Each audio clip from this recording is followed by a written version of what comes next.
Assalamualaikum warahmatullahi wabarakatuh. Para pemirsa kaum muslimin rahimakumullah. Najis mutawasito itu adalah najis selain najis mukhaffafah dan najis mughalladhah.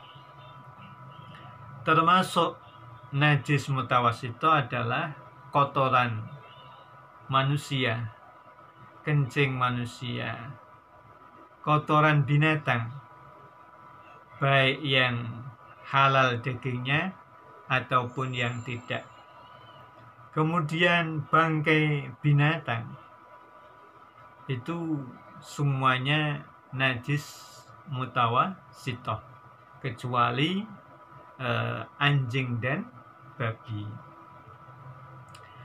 Lah, najis mutawasito ini cara mensucikannya ada dua kondisi, ada dua keadaan.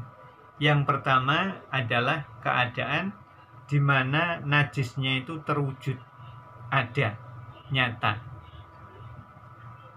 Nah, untuk mensucikan najis mutawasito yang berupa najis ainiyah ini, yang bentuk wujudnya najis itu ada, nyata, maka cara mensucikannya ainiyah, najis ainiyah itu bendanya, ainiyahnya harus hilang, harus bersih.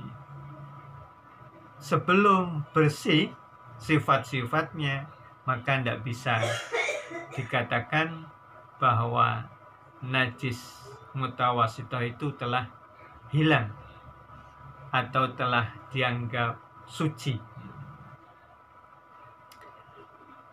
Kalau sifat salah satu yang ada itu warna dan baunya, ini bisa dimaafkan. Salah satunya antara dua, yaitu warna dan baunya.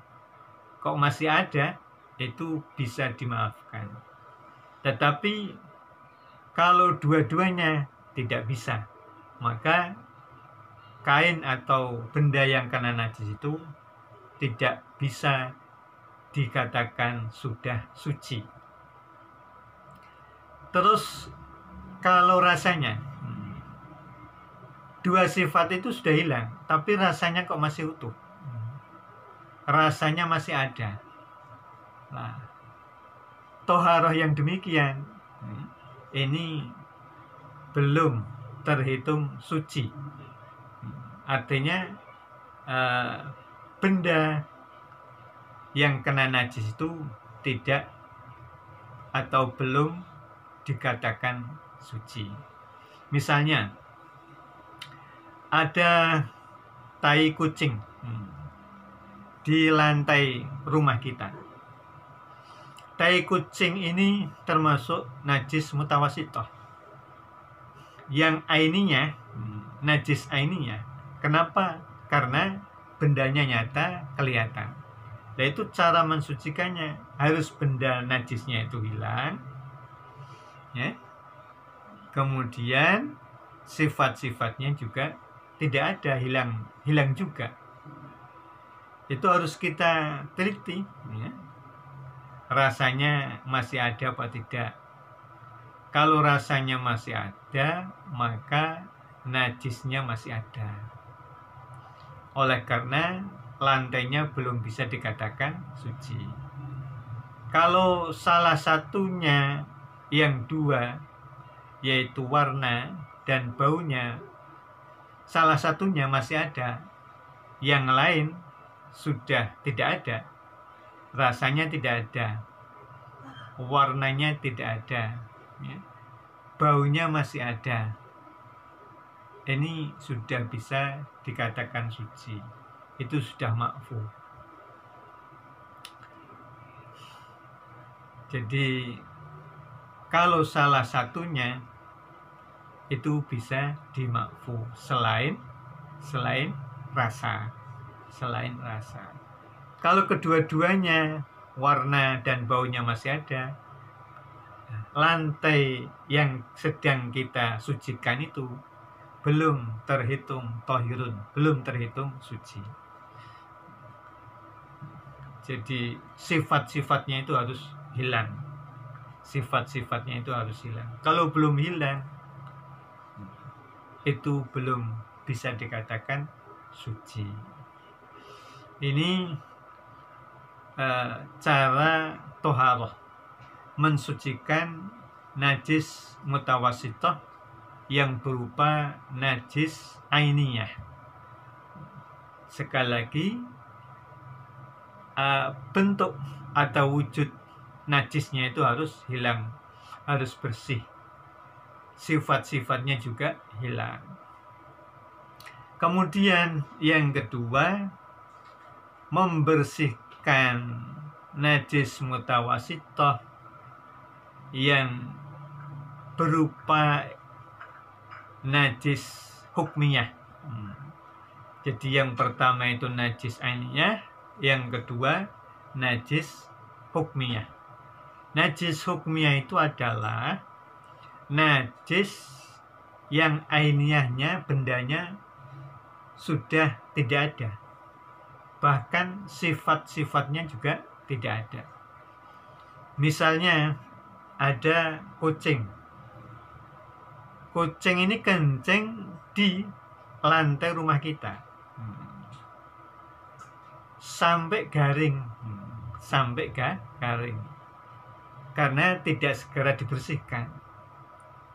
Lah, kita yang melihat di sana benar-benar tadi itu atau siang tadi itu dikencingi, ada kencingnya kucing, ada air kencingnya kucing.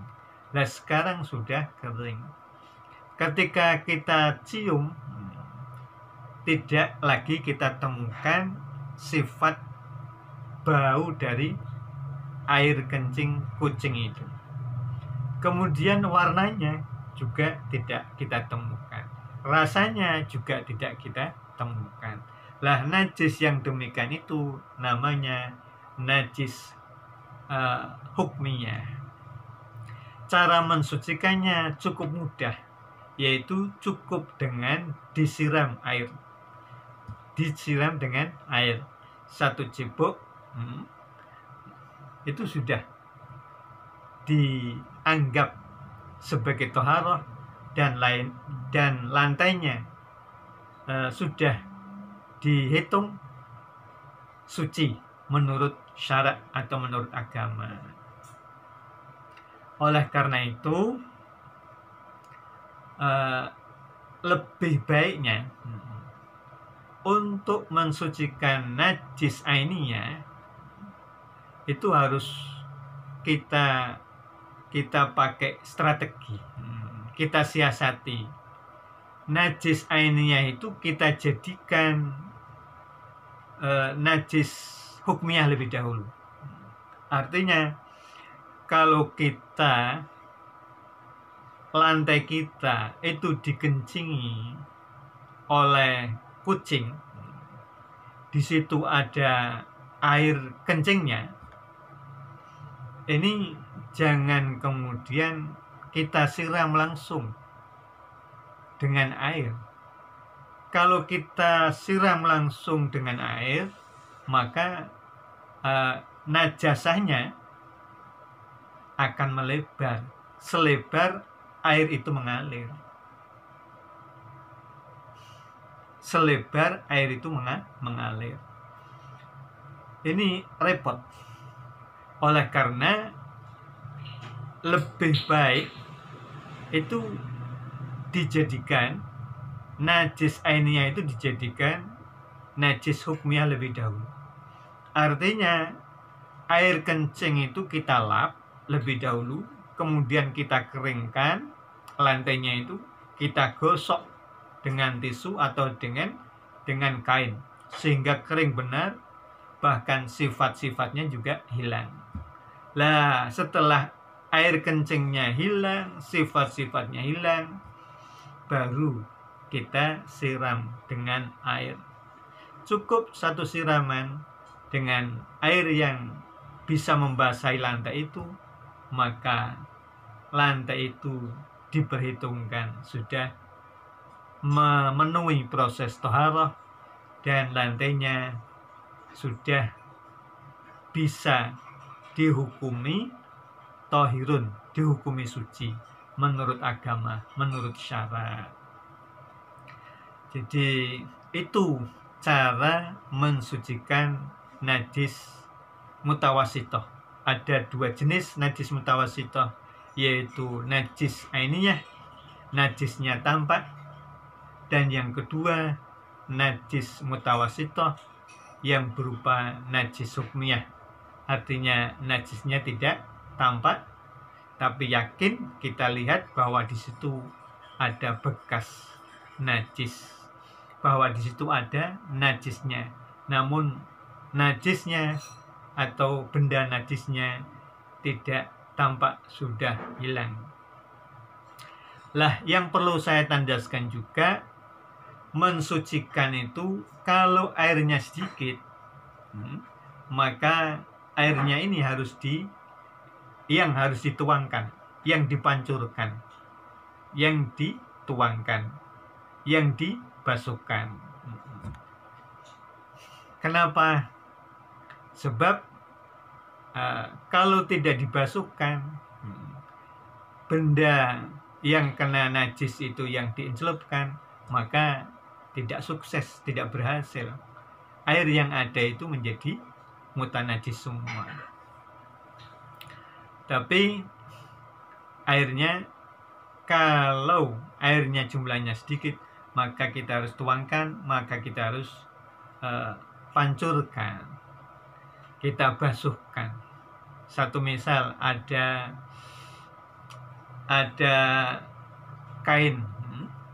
kain kita, sapu tangan kita kena najis tai cecak, kemudian kita sucikan dengan cara diencelupkan, padahal airnya hanya 1 ember, diencelupkan. Ini tidak bisa, tidak mensucikan, toharoh yang demikian ini tidak dibenarkan. Nah, malah airnya menjadi mutanajis 1 ember itu. Tapi yang benar, cara yang benar mestinya ainiyah najasanya itu dihilangkan lebih dahulu, kemudian air yang ada di ember itu dituangkan, dipancurkan, dicebok kemudian dipancurkan. Nah, kalau airnya jumlahnya besar, itu tidak masalah. Jumlah besar ini artinya melebihi dari 2 kola. 2 kola itu sama dengan 270 liter. Jadi seperti kita mencuci pakaian yang kena najis, ya, kemudian kita cucinya di mana? Di danau atau di sungai yang airnya memang melimpah, bahkan mengalir, maka dicelupkan di dalam air itu sambil digosok-gosok, itu bisa suci dan mensucikan karena jumlah airnya itu banyak. Demikian kurang lebihnya apa yang dapat saya sampaikan. Semoga menjadi tambahan ilmu bagi kita semua dan manfaat. Al-afa minkum. Wassalamualaikum warahmatullahi wabarakatuh.